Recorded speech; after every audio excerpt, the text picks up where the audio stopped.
What's going on, guys? So, I'm Tim, that's Dad. Hey. This is MS Videos. We're back. Here's the beams in all of its glory. It's been sitting in the exact same spot for the last month. We haven't done much to it. Yep. Because life gets in the way, but that's okay. Today we are dismantling this side of the engine.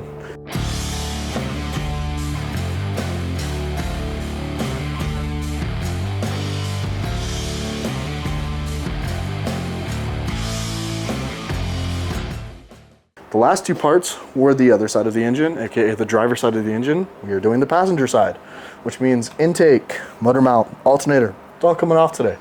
So we're gonna get into it, and this is probably gonna be a time-lapse type video, you know, more or less, with some intermissions for us to talk. But yeah, that's where we're at. Yep. Just trying to get it cleaned up. Did get a little update for the clutch. It is on a boat coming from Japan, so I should see it hopefully within the next month. At least that's what they tell me. Anyways, here we go. Back to it. I guess we should pull the fuel rail off. Let's get this hose out of the way.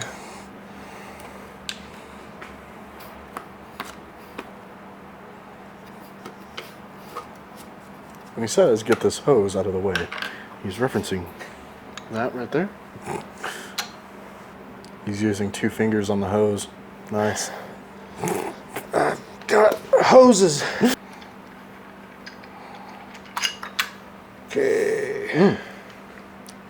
Smells like Japanese gasoline. But back through the spacers. Yep. I don't even know if you can see that, but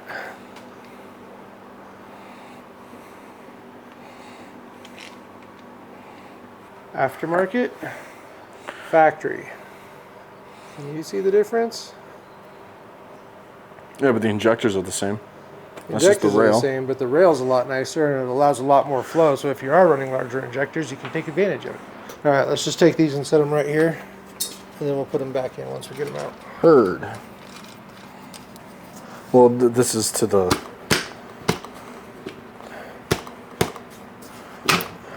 Give her a proper shake, will ya? Okay, intake manifold's coming off. Ta-da.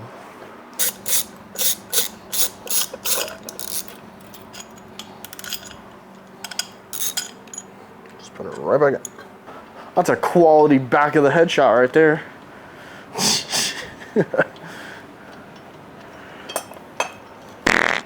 Ooh. Babe, you good? That meatball getting to you? That's a spicy meatball. Not the spicy Italian, no.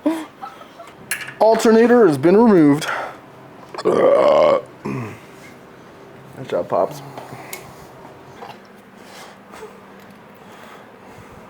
So as you can see, this engine is a little more bare on this side. This is the passenger side. The last 2 parts was us taking apart the driver's side of the engine. And the transmission and clutch. And the transmission and stuff like that. So today we took off the fuel rail, all 3 parts that go to the intake upper manifold. Plenum, lower plenum, and then spacer. Yep. And then we took off the motor mount, the alternator bracket, and then this little fuel line, or not fuel line, like air. It's cooling lines. Cooling lines, yeah. Cooling lines that were attached to the throttle body, so for cold start and things like that. Which leaves this side of the motor pretty much completely bare, which is what we want, because as we progress further into this build, we're eventually going to clean up all these parts that we took off that we're going to be reusing, putting it back on, and it also just helps get it out of the way so that we can better assess what else we have to do. So in the next one, we'll probably tackle the front. We'll get the crank pulley off, we'll get the timing cover off, get the timing belt off. Depending on where we're at with clutch and stuff like that, we might at that point rip the valve cover off and take the oil pan off. You know, get it down to the the naked block, and then decide if we're going to rip the head gasket off and pull the head and do all that fun stuff. Which I think we should. I think we should replace. Well, the I want to gasket. just turbo it, so then it would just be smart to do it. But even then, just if I wanted to high rev it more than it already can, I'd need to do a head gasket. So. Yeah, so that's where we're at. That's what we did. We hope you guys enjoyed the video. Yeah. Like, comment, subscribe, all the good stuff.